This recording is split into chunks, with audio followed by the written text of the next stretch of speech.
안녕하세요. 이렇게 여러분 앞에서 처음으로 말씀을 전하게 되었는데 많이 떨리고 긴장됩니다. 네, 학생부 설교 처음인데, 네, 가장 쉬운 거는 초등부 설교인 것 같고 두 번째가 유아유치부, 아니지, 제일 쉬운 게 초등부, 두 번째 어려운 게 유아유치부, 세 번째가 학생부인 것 같아요.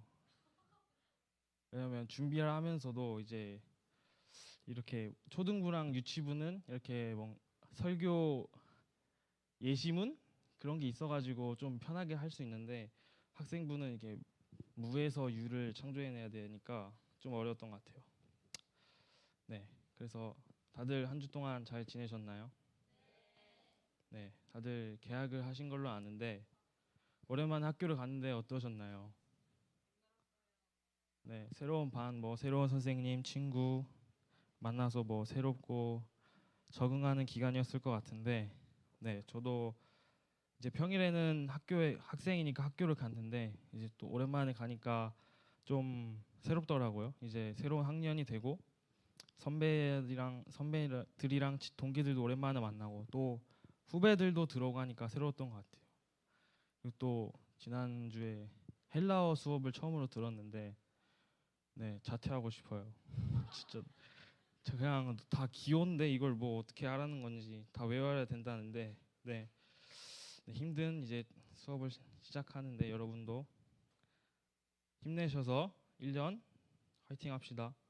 자, 지금 이제 학생부에서는 이 하나님의 마음이라는 교재로 말씀을 나누고 있는 걸로 아는데 여러분 하나님의 마음에 대해서 잘 알아가고 계신가요? 계신가요? 이거 언제부터 시작한 거죠? 작년이요. 오, 오래됐는데 파트 10의 마지막 내용인 오늘은 그래도 난 널 사랑해라는 제목으로 말씀을 나누려고 하는데 파트 아니 단원 열 번째 단원의 제목은 제자들의 모습에 나타난 하나님의 마음입니다. 오늘은 이제 제자들의 모습에서 나타난 하나님의 마음 그리고 특히 베드로에게 보이신 하나님의 마음을 알아보려고 합니다. 요한복음서는 신약 성경의 몇 번째 책일까요? 네, 네 번째 맞습니다. 네 번째를 썼고 누가 썼을까요? 네, 누가 썼죠? 네, 예수님의 일도 사도 중 한 명인 요한이 쓴 책입니다. 이 요한복음서는 다른 복음서와는 달리 예수님의 행적과 그 말씀의 영적 의미에 초점을 맞춘 신학적인 성격을 띠고 있다고 그렇게 알려져 있다고 하더라고요. 그래서 그중 오늘 요한복음서의 마지막 장인 21장의 주요 내용은 부활하신 예수님께서 제자들에게 나타나시면서 그 베드로를 회복시키신 것입니다. 여기서 회복이 무엇일까요? 회복. 뭘 회복시키셨을까요? 자, 오늘 그 내용을 한번 살펴봅시다. 자, 여러분들도 잘 아시다시피 예수님에게는 몇 명의 제자가 있었죠? 네, 12명의 제자가 있었습니다. 그 중에 베드로는 예수님과 뭐 더 가까운 제자였다고 합니다. 근데 이게 또 성경을 보면 막 다 자기들이 가까웠다 해요. 이게 뭐 보면 뭐 이렇게 예수님이 뭐 무덤에서 부활하셨을 때 누가 제일 먼저 갔냐 뭐 내가 제일 먼저 갔다 뭐 이런 게 있긴 한데 아무튼 예수님과 더 가까운 제자였다고 합니다. 그런데 그토록 충성하며 따르던 베드로가 예수님이 잡혀갔을 때 어떻게 행동하죠? 예수님 몰라요. 그렇죠? 예수님을 부인하죠. 의외의 행동을 하는 것입니다. 예수님이 잡혀갔을 때 베드로를 알아본 사람들이 예수님의 제자가 아니냐고 묻죠. 근데 두려움에 사로잡힌 베드로는 예수님을 부인했죠. 몇 번 부인했죠? 세 번. 그렇죠? 세 번 부인했죠. 이건 너무나 우리가 잘 어릴 때부터 배워서 알고 있을 것 같습니다. 근데 베드로가 예수님을 세 번이나 부인할 것을 알고 계셨죠. 그렇죠? 그리고 그거를 베드로가 예수님을 세 번이나 부인할 것을 그걸 먼저 알고 계시고 베드로에게 예고하셨죠. 누가복음서 22장 31절에서 34절 말씀을 먼저 보겠습니다. 앞에서 띄워 주실 건데 한번 다 같이 읽어 볼까요? 시몬아 시몬아 보아라, 사탄이 밀처럼 너희를 체질하려고 너희를 소나기에 넣기를 요구하였다. 그러나 나는 내 믿음이 꺾이지 않도록 너를 위하여 기도하였다. 내가 다시 돌아올 때에는 내 형제를 굳세게 하여라. 베드로가 예수께 말하였다. 주님, 나는 감옥에도 죽는 자리에도 주님과 함께 갈 각오가 되어 있습니다. 그러나 예수께서 말씀하셨다. 베드로야, 오늘 닭이 울기 전에 내가 세 번 나를 모른다고 할 것이다. 아멘. 자, 우리 이것도 다 알고 있잖아요. 그렇죠? 예고하신 거. 예수님은 방금 읽은 말씀처럼 베드로가 믿음의 시험을 겪게 될 것을 아셨어요. 그래서 베드로는 33절, 방금 본 말씀 33절에서처럼 예수님께 자신의 충성심을 선언하고 있죠. 뭐라고 하죠? 감옥에도 죽는 자리에도 주님과 함께 갈 각오가 되어 있습니다. 그쵸? 심지어 감옥에 가거나 죽음마저도 무릅쓰고 예수님과 함께 할 것을 말하면서 충성심을 선언하고 있습니다. 그렇지만 베드로는 예수님의 예고처럼 그날 밤 닭이 울기 전에 세 번이나 예수님을 모른다고 부인하게 됩니다. 이는 어떤 모습을 보여줄까요? 모순되는 모습 맞습니다. 또뭐 나쁜 뭐 나쁠 수도 있죠. 뭐. 그리고 또 무슨 모습을 보여줄까요?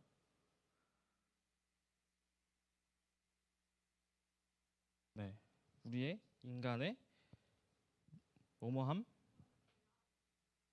악함, 연약함. 네, 제가 하고 싶은 말은 연약함입니다. 우리의 인간의 연약함을 보여주는 것이죠. 그리고 하나님의 전지전능하심을 보여줍니다. 자, 오늘 본문 말씀의 전까지의 상황, 요한복음서 21장의 내용을 보면 이렇습니다. 예수님께서는 부활하신 후에 그 갈릴리에서 제자들에게 나타나셨습니다. 본문 앞에 말씀을 쭉 살펴보면 예수님이 제자들이 있는 그 바닷가에 나타나셔서 무엇을 잡았느냐라고 물으시죠. 그리고 또 그래서 유명하신 말씀이 있는데 뭐죠? 그물을 어디 무슨 쪽? 왼쪽? 그물을 배 오른쪽에 던져라, 이런 말씀도 여기 나오는 거예요. 자, 그쵸. 그리고 본문의 말씀은 이어지는 본문의 말씀은 제자들과 함께 아침을 드시고 나서 예수님과 베드로 단 둘만의 대화이죠. 15절 말씀을 한번 다시 보겠습니다. 15절 다 같이 읽어봅시다. 그들이 아침을 먹은 뒤에 예수께서 시몬 베드로에게 물으셨다. 요한의 아들 시몬아, 내가 이 사람들보다 나를 더 사랑하느냐까지. 자, 여기서 예수님께서 베드로를 뭐라고 부르실까요? 뭐라고 부르세요? 요한의 아들 시몬. 왜 요한의 아들 시몬아라고 하셨을까요? 왜 베드로야 하지 않으시고 예수님이 지어주신 그 이름을 부르시지 않으시고 그 요한의 아들 시몬아라고 하셨을까요? 그 요한의 아들 시몬이라고 하는 호칭은 그냥 세상 사람들이 부르는 일반적인 호칭이었겠죠. 이는 육체의 아버지인 요한을 언급하시면서 그렇게 부르셨죠. 이게 무엇을 의미하는 걸까 이렇게 저도 찾아봤는데, 그래서 베드로를 배려하신 것이 아닐까라는 생각을 해보게 됩니다. 왜 이렇게 하신 것이 배려일까요? 자, 한번 베드로의 입장에서 생각해 봅시다. 우리가 아까 누가복음 말씀 봤죠? 거기서 베드로는 어떤 어려움이나 위험, 뭐 심지어 감옥에 가거나 죽음마저도 무릅쓰고 예수님과 함께 하겠다고 다짐했던 베드로였어요. 근데 주님 앞에서 그 몇 번이나 장담했던 거였는데 막상 지키지 못했죠. 한번 베드로의 마음을 생각해 봅시다. 베드로의 마음은 어땠을까요? 베드로의 마음. 그렇게 죽기까지 충성을 예수님께 말했는데 막상 예수님을 부인하죠. 죄책감, 좌절. 네, 제가 하고 싶은 말 다 해주셨어요. 자책감과 그런 마음이 좋지 않았겠죠.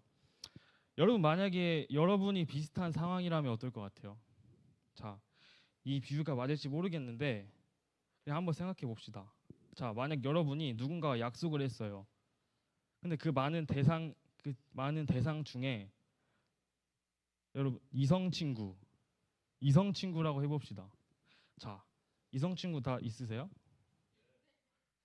오, 곽 집사님 아니 곽영섭 선생님밖에 없는 것 같아. 다들 자 한번 생각해 봅시다. 뭐 미래의 대상이라 생각해 보고 자 그 친구에게 막 너를 정말 사랑한다.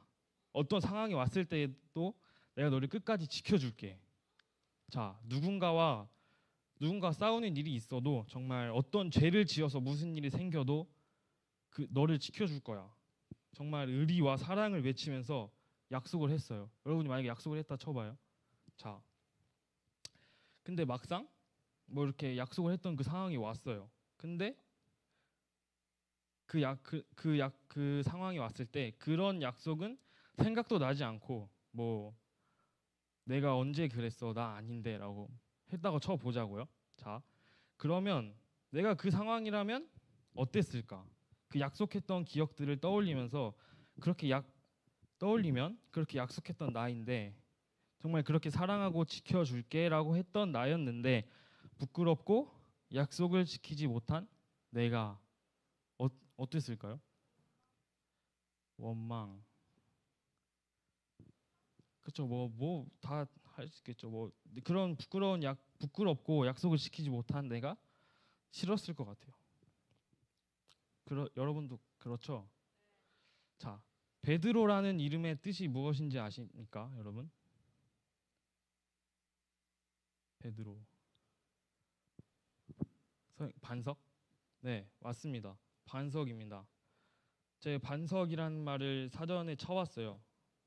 넓고 평평한 큰 돌로 사물, 사상, 깃틀 따위가 아주 견고함을 비유적으로 이르는 말, 이 반석인데 그 이름이 베드로는 부끄럽고 부담스럽지 않았을까요? 한번 생각해 봅시다. 자, 누가복음서 22장 33절 다시 한번 읽어볼까요? 자, 시작. 베드로가 예수께 말하였다. 주님, 나는 감옥에도 죽는 자리에도 주님과 함께 갈 각오가 되어 있습니다. 라고 말했던 베드로였어요. 그렇죠? 그래서 베드로의 입장에서 한번 생각해 보면 내가 무슨 반석입니까? 주님 앞에서 몇 번이나 장담하고도 지키지 못하지 않았나요? 다른 사람은 다 주님을 버리더라도 저는 끝까지 주님을 따르겠다고 말했었고 또 감옥에 가시던지 어떤 죽는 자리까지도 제가 따라가겠습니다라고 했던 베드로였는데 그 못 지켰으니까 자책감이 얼마나 심했을까요? 그런 베드로라는 이름을 부인하고 싶었겠죠. 그렇겠죠? 자, 하지만 그걸 다 아시는 예수님은 그런 베드로에게 요한의 아들 시몬아라고 하시면서 내가 이 사람들보다 나를 더 사랑하느냐 하고 물으십니다. 그것도 3번이나 연속해서 말입니다. 왜 같은 질문과 같은 대답 반복되는 말씀을 하실까요? 3번이나? 네, 맞아요. 이는 베드로가 예수님을 그 3번 부인한 것을 상기시키는 것이라고 볼 수 있습니다. 그러면 왜 예수님은 이런 질문을 하셨을까요? 여기에는 베드로에 대한 그런 사랑과 신뢰가 여전히 있다는 것을 생각해 보게 됩니다. 예수님의 입장에서는 나는 너를 사랑하고 있고 나는 또 내가 나를 사랑하는 것도 사실 알아라고 생각하지 않으셨을까요? 그렇지만 내가 너에게 다시 물어보니 너는 다른 사람들보다도 나를 더 사랑할 수 있느냐라고 하시는 거죠. 여기에는 비교급시 등장합니다. 다른 사람들보다. 왜 이렇게 물으셨을까요? 다른 사람들보다. 계속 말씀을 따라오면 알 수 있습니다. 왜 이런 말씀을 하셨을까요?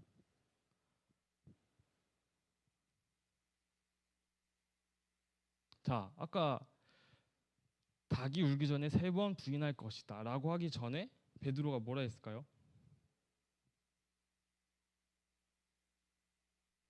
네, 맞습니다. 서영이가 또 맞췄는데 베드로는 예수님이 팔려가시는 그날 밤에 이렇게 얘기했었죠. 마태복음서 26장 33절을 한번 보겠습니다. 시작. 베드로가 예수께 말하였다. 비록 모든 사람이 다 주님을 버릴지라도 나는 절대로 버리지 않겠습니다. 자, 이 말씀을 보면 알 수 있죠. 예수님은 베드로가 했던 이 말을 아시고 그렇게 물어보신 겁니다. 그래서 베드로는 아주 부끄러운 마음으로 대답할 수밖에 없었지 않았을까요? 베드로의 말투는 어땠을까요? 이때 말할 때는 어땠을 것 같아요? 이 말을 할 때 자신감, 당당함, 그렇죠? 비록 나는 사람이 다 주님을 버릴지라도 나는 절대로 버리지 않겠습니다라고 하지 않았을까요? 근데 오늘 본문에서 말투는 어땠을까요?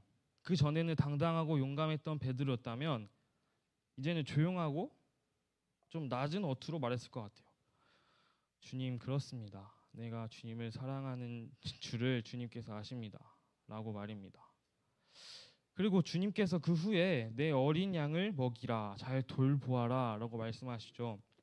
오늘 본문에서 아까 말씀했던 것과 같이 예수님과 베드로의 대화는 반복됩니다. 이렇게 반복되는 이 대화 가운데 3번씩이나 동일하게 주님께서는 내 양을 먹이라, 내 양을 치라고 하는 이 새로운 명령을 위해서 베드로에게 찾아오신 겁니다. 슬픔으로 가득 찬 예수님을 배신했던 본인의 모습을 떠올라서 베드로라고 불릴 자격이 없고 나는 더 이상 베드로가 아니라고 생각하는 베드로에게 말씀하시죠. 움츠러든 베드로에게 내 양을 먹이고 잘 돌보아라 하고 명령하시죠. 아까 읽었었던 누가복음서 22장 32절을 다시 한번 살펴보겠습니다. 다시 한번 읽어보겠습니다. 시작. 그러나 나는 내 믿음이 꺾이지 않도록 너를 위하여 기도하였다. 내가 다시 돌아올 때에는 내 형제를 굳세게 하여라. 자, 여기서 또 한번 볼 게 있는데 내가 다시 돌아올 때에는 이게 뭘 의미할까요? 부활하심. 그냥 말해도 돼요. 내가 다시 돌아올 때. 네? 네, 맞습니다. 자, 내가 다시 돌아올 때 이거는 바로 오늘 본문의 말씀이 해당이 될 것입니다. 예수님께서 그 베드로를 다시 돌아오게 하는 사역이 오늘 본문의 내용인 것이죠. 그렇다면 내 형제를 굳세게 하여라는 말씀은 뭘까요? 맞아요. 자, 내 양을 먹이고 치라는 내용입니다. 베드로에게 양을 돌보는 미션, 이런 막중한 사명을 다시 한번 일깨워서 결단을 이끌어내기 위해서 이렇게 질문하신 것입니다. 오늘 예수님께서 베드로에게 요구하신 것은 무엇입니까? 어린 양을 먹이고 치는 것. 뭐 요즘 말로 하면 목양이라고 할 수 있겠죠. 요즘 목양 뭔지 아시죠? 목양실 이런 거 들어보셨죠? 그렇죠? 목양은 뭐 현대에서 목사나 교사 등의 역할을 말할 수 있을 것입니다. 그러면 이 목양을 할 때 가장 중요한 것이 있는데 이게 바로 뭐라는 거죠? 네, 예수님을 향한 사랑이라는 것입니다. 예수님을 사랑하는 자에게 양을 맡긴다는 것입니다. 목양을 할 때 중요한 것이 여러분도 다 뭐 보조교사나 이런 거 하시죠? 보조교사나 담임교사도 여기 있나요? 없죠? 자, 그런 거 할 때 성격이나 지식 등이 아니라 목양하는 자의 사랑, 예수님을 향한 사랑이 가장 중요하다고 말씀하시는 겁니다. 목자이신 예수님에게 있어서 보물 1호는 무엇일까요? 양입니다. 이 양은 저와 여러분도 될 수 있고, 그리고 모든 구원받은 사람들, 아직 그리고 예수님에 대한 지식이 부족한 사람 등일 것입니다. 그런데 이렇게 소중한 양을 3번이나 배신한 베드로에게 맡기신 것입니다. 나는 모든 것을 다 할 수 있어, 나는 다 가능해 라는 자신감이 아닌 나는 아무것도 못합니다, 나는 아무것도 아닙니다 라고 하는 그런 베드로의 태도와 대답을 들으시고, 그제서야 베드로에게 비로소 하나님의 일을 맡기는 것이죠. 나의 목숨보다 더 주님을 사랑하고 다른 그 누구보다 주님을 더 사랑하는 그런 사랑이 주님의 양을 먹이는 유일한 조건이자 자격이라고 하신 것이죠. 우리는 오늘 말씀에서 베드로를 회복시키신 예수님을 보았어요. 그리고 예수님께서 베드로가 닭이 울기 전에 3번 자신을 부인할 것을 알고 계셨고 또 예언하셨죠. 정말 감옥에 가고 어떤 어려움이나 어려운 상황 그리고 죽기까지 예수님을 따르겠다고 했던 베드로였는데, 하지만 결국 예수님의 예언처럼 예수님께서 잡혀갔었을 때 3번이나 모른다고 부인하게 되는 것이죠. 아까 말씀했던 것 같이, 여러분도 생각했던 것 같이 베드로는 정말 괴로웠고 그런 자괴감에 빠졌을 것입니다. 그렇게 충성하며 따르겠다고 다짐했던 그였는데 자신이 했던 그 행동을 생각한다면 그 고통은 이루 말할 수 없겠죠. 그런 고통 속에 있던 베드로에게 예수님은 찾아오셔서 말씀하시죠. 나를 사랑하느냐? 여러분은 이에 대한 답이 무엇입니까? 예수님을 사랑하시나요?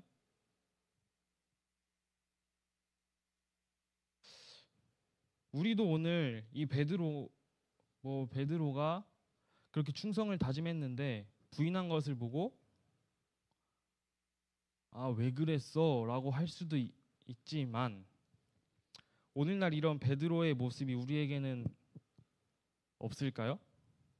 있을까요? 없을까요? 우리도 오늘 본 베드로와 같이 예수님을 부인하거나 또 뭐 다른 어떠한 행동들로, 그리고 우리의 연약함과 부족함 때문에 예수님을 실망시켜 드릴 때가 있었었고 있을 것입니다. 그렇죠? 그러나 예수님은 모든 것을 알고 계시는 분이죠. 베드로가 배신할 것을 알고 계셨던 것처럼 저와 우리의 연약함도 잘 알고 계십니다. 연약하지 않은 사람 있나요? 없죠. 우리의 이런 연약함은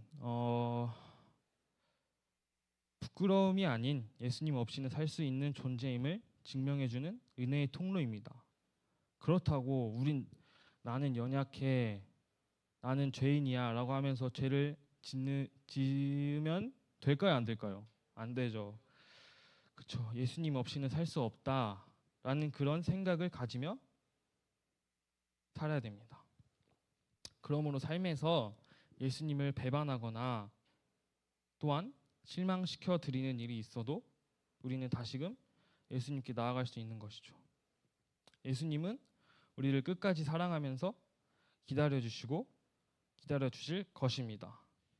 이런 예수님이심을 믿으시나요? 정말요?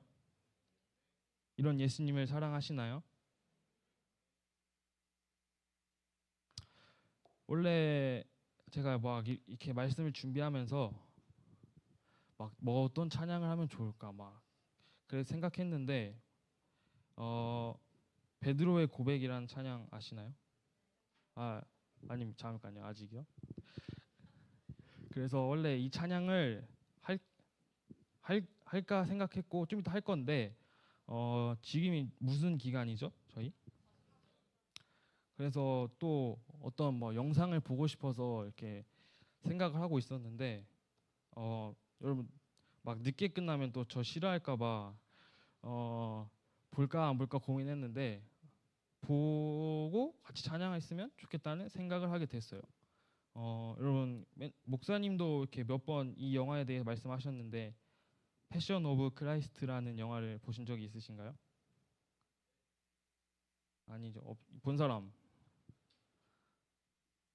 선생님들밖에 없는 것 같은데 저도 이 영화를 작년에 봤어요. 막 이게 넷플릭스에는 없고 티빙에는 있더라고요. 그래서 이렇게 쳐봤는데 있어갖고 봤는데 그래서 이 그 영화에 대한 간단한 영화 리뷰 그런 영상인데 한번 보시면서 보고 좀 20분 정도인데 괜찮죠? 한번 1.25배속이요? 준비됐나요? 네, 그러면은 우리 이 영상 제 짧게 한 거죠 지금, 그쵸? 여러분 잘 보셨나요? 안 좋으셨죠? 자, 이제 아까 말했던 찬양 같이 할 건데 이 베드로의 고백이란 찬양 아시나요? 이 찬양은 오늘 그 본문 말씀 있잖아요. 그 본문 말씀으로 이렇게 만든 찬양인데 오늘 이제 그 베드로의 마음을 한번 생각해 보면서 이 가사에 집중하면서 한번 찬양하면 좋겠습니다.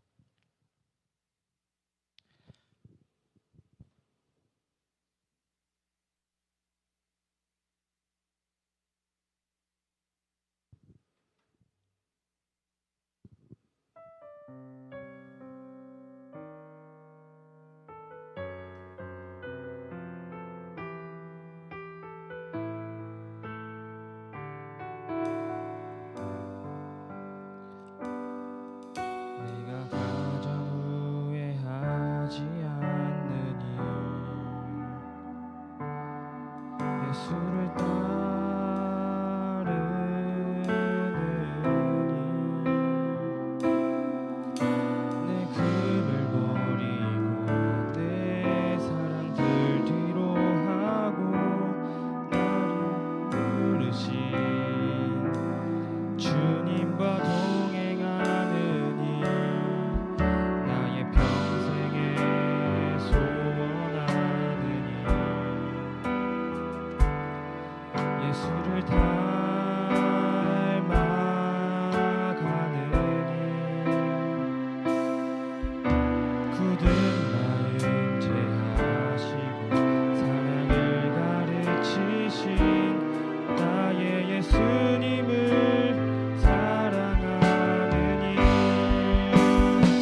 들었다시피 오늘은 베드로와 예수님의 대화에 대한 말씀을 들었습니다. 또한 오늘 패션 오브 크라이스트라는 영화를 통해서 예수님의 사랑을 다시 한번 깨닫게 되었습니다. 오늘 기도하실 때 오늘 말씀에서 베드로의 모습은 그냥 성경 속에서만 있는 것이 아니라 우리 삶에서도 동일하게 나타날 수 있을 것입니다. 그렇지만 우리가 어떠한 죄를 지고 예수님을 배신하시더라도 예수님은 우리를 배반하거나 아니 우리를 배신하거나 놓치지 않으시는 분이십니다. 우리를 끝까지 사랑하시는 분이십니다. 오늘 우린 그런 사랑에 감사하시면서 주님, 지금도 저와 우리와 함께 하시는 주님, 오늘 베드로의 모습을 통하여 우리 모습을 생각해 보게 되었습니다. 기도하실 때 끝까지 주님, 우리를 사랑하시는 주님을 생각하시면서 기도하시겠습니다.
지금도 살아계시고 역사하시는 주님, 지금도 저와 우리 친구들을 사랑하시는 주님, 오늘 우리 베드로의 모습을 보면서 우리의 모습도 그럴 수 있다는 것 생각하게 되었습니다.